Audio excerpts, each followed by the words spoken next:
Hello दोस्तों, स्वागत है आपका हमारे YouTube चैनल में। फ़िलहाल इस वीडियो में हम जो डिस्कस करने वाले हैं वो आज यानी 8 अक्टूबर 2021 को जो SSC MTS का एग्ज़ाम हुआ है, तो दोस्तों हम उसके ऑल शिफ्ट के जीके के सेक्शन का एनालिसिस इस वीडियो में करने वाले हैं। तो दोस्तों मैं बता दूँ, कुछ भी स्टार्ट करने से पहले मैं सबसे पहले आपको ये बता दूँ कि इसमें जो भी क्वेश्चंस दिए गए हैं वो बिल्कुल ऑथेंटिक है, बिल्कुल रियल है। कोई भी क्वेश्चन पिक करके इसमें अपने मन से नहीं डाला गया है, जो भी है एग्जैक्ट है और रियल है। तो दोस्तों मैं वैसे भी आपको बता दूं, अगर आपने एग्जाम दिया है आज का तो आपको खुद ही पता होगा कि ये वीडियो कितने हद तक सही है या कितने हद तक गलत है, वो तो आपको खुद ही पता होगा। ठीक है, जितने भी क्वेश्चन है बिल्कुल ऑथेंटिक है, ये चीज़ मैं बार बार बोल रहा हूँ। बाकी अब बिना किसी देरी के हम चलेंगे अपने क्वेश्चन की तरफ। ठीक है, तो जैसा कि दोस्तों आपको डिस्प्ले पर दिख पा रहा होगा, पहला क्वेश्चन है सरदार सरोवर बांध किस नदी पर है? तो दोस्तों इसका करेक्ट ऑप्शन था नर्मदा नदी। ठीक है, कहाँ पड़ती है नदी? गुजरात में। गुजरात की नर्मदा नदी में सरदार सरोवर बांध स्थित है। ठीक है, अगला प्रश्न, जनवरी 2021 में भारत का प्रथम फायर पार्क का उद्घाटन किस राज्य में किया गया है? तो दोस्तों इसका करेक्ट ऑप्शन था उड़ीसा में। नेक्स्ट, FICCI की स्थापना कब की गई थी? FICCI यानी federal of Indian chambers of commerce and industry. तो दोस्तों इसका करेक्ट ऑप्शन था 1927 ईस्वी में। जिसका हेडक्वार्टर कहाँ पे है?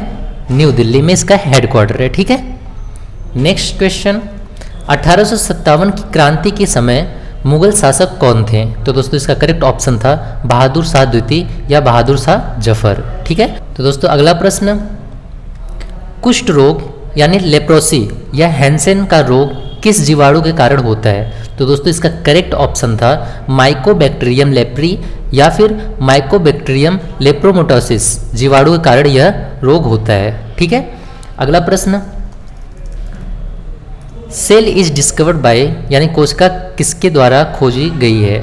तो दोस्तों इसका करेक्ट ऑप्शन था कोशिका की खोज रॉबर्ट हुक ने 1665 ईस्वी में की थी। तो करेक्ट ऑप्शन क्या था? Robert Hooke. और किस ईस्वी में की थी? 1665 ईस्वी में डिस्कवर किया था इन्होंने। अगला प्रश्न, भारत में सूरजमुखी यानी सनफ्लावर का सर्वाधिक उत्पादन किस राज्य में होता है? तो दोस्तों करेक्ट ऑप्शन था कर्नाटक में। नेक्स्ट क्वेश्चन, मानितोम्बी सिंह जिनका अगस्त 2020 में निधन हो गया वो किस खेल से संबंधित थे?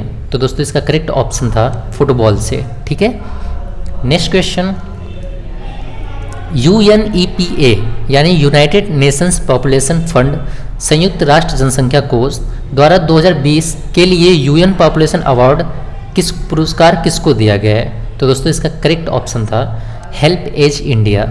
तो ऑप्शन में हेल्प एज इंडिया आपका करेक्ट ऑप्शन था। अगला प्रश्न, केरल में 1959 में राष्ट्रपति शासन किस अनुच्छेद के तहत लगा था? तो दोस्तों करेक्ट ऑप्शन था अनुच्छेद 356। ठीक है, अगला प्रश्न, राज्य लोक सेवा आयोग के अध्यक्ष का कार्यकाल कितना होता है? तो दोस्तों इसका करेक्ट ऑप्शन था 6 ईयर यानी 6 वर्ष। ठीक है, और कितने वर्ष तक ये अपने पद पर रह सकते हैं? 62 वर्ष के मैक्सिमम एज तक यह अपने पद पर रह सकते हैं। ठीक है दोस्तों, 6 वर्ष या 62 वर्ष की उम्र तक जो भी पहले पूरी हो जाए तब तक यह अपने पद पर निरंतर रह सकते हैं। अगला प्रश्न, झारखंड में कौन सा जलप्रपात है? तो दोस्तों इसका करेक्ट ऑप्शन था हुंडरू फॉल्स। ये कहाँ पड़ता है? झारखंड के रांची में। ठीक है, अगला प्रश्न, कौन सा आउटपुट डिवाइस है? तो दोस्तों इस प्रकार के 4 ऑप्शन थे, उसमें आपका प्लॉटर ऑप्शन सही था उस पेपर में। ठीक है, अगला प्रश्न, एमएनएसटी नोवेल के लेखक कौन है? एमएनएसटी इसके राइटर कौन थे? तो दोस्तों इसका करेक्ट ऑप्शन था Arvind Adiga. Next question, Ubuntu क्या है? तो दोस्तों ये free and open source of software है। ठीक है, यह किस ऑपरेटिंग पे काम करता है? लाइनक्स बेस्ड ऑपरेटिंग सिस्टम पे काम करता है। ठीक है, अगला प्रश्न, फोदोंग मठ किस राज्य में है? तो दोस्तों इसका करेक्ट ऑप्शन था सिक्किम में। ठीक है, यह बौद्ध मठ है और यह सिक्किम में था। अगला प्रश्न, रंगभूमि उपन्यास के लेखक कौन है? तो दोस्तों इसका करेक्ट ऑप्शन था मुंशी प्रेमचंद। ठीक है, मुंशी प्रेमचंद से दोस्तों कई क्वेश्चन पूछ चुका है। मैं देख रहा हूँ डेली रेगुलर बेस पे मुंशी प्रेमचंद के उपन्यास के बारे में पूछा जा रहा है। तो मैं आपको बता दूं मुंशी प्रेमचंद के कुछ फेमस उपन्यास सेवा सदन, प्रेमाश्रम, रंगभूमि, निर्मला, गबन, कर्मभूमि, गोदान, ये सब सारे मुंशी प्रेमचंद के ही उपन्यास हैं जिनको मुंशी प्रेमचंद जी ने लिखा हुआ है। ठीक है, अगला प्रश्न, बाबर ने मुगल वंश की स्थापना कब की थी? तो दोस्तों इसका करेक्ट ऑप्शन था 20 अप्रैल 1526 से 26 दिसंबर 1530 तक।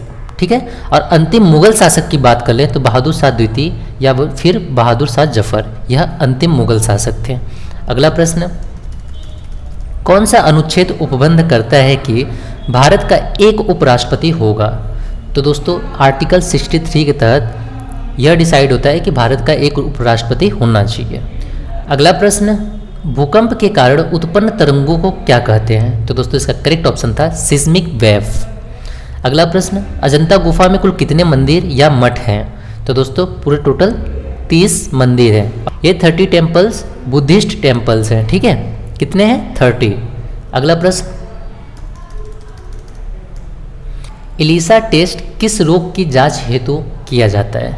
तो दोस्तों यह HIV यानी ह्यूमन इम्यूनो डिफिशियंसी वायरस, जिसका फुल फॉर्म है HIV यानी एड्स, इसके जांच के लिए एलिसा टेस्ट किया जाता है। ठीक है दोस्तों, तो दोस्तों यहाँ होती है क्लास खत्म। फिर से आपको बोल रहा हूँ, बिल्कुल आप निश्चिंत रहिए, क्वेश्चंस बिल्कुल रियल हैं। आपको लास्ट तक वीडियो देखने का फ़ायदा कहीं ना कहीं मिलने ही वाला है। मे भी शायद आने वाले दिनों में होने वाले एग्जाम में इनमें से भी कुछ प्रश्न आ सकते हैं। तो दोस्तों कहीं ना कहीं बेनिफिट आपको मिलेगा ही। तो दोस्तों अब तब तक के लिए मिलते हैं नए वीडियो में नए टॉपिक के साथ। तब तक के लिए bye bye, take care, love you all, Jai Hind, जय भारत, थैंक यू।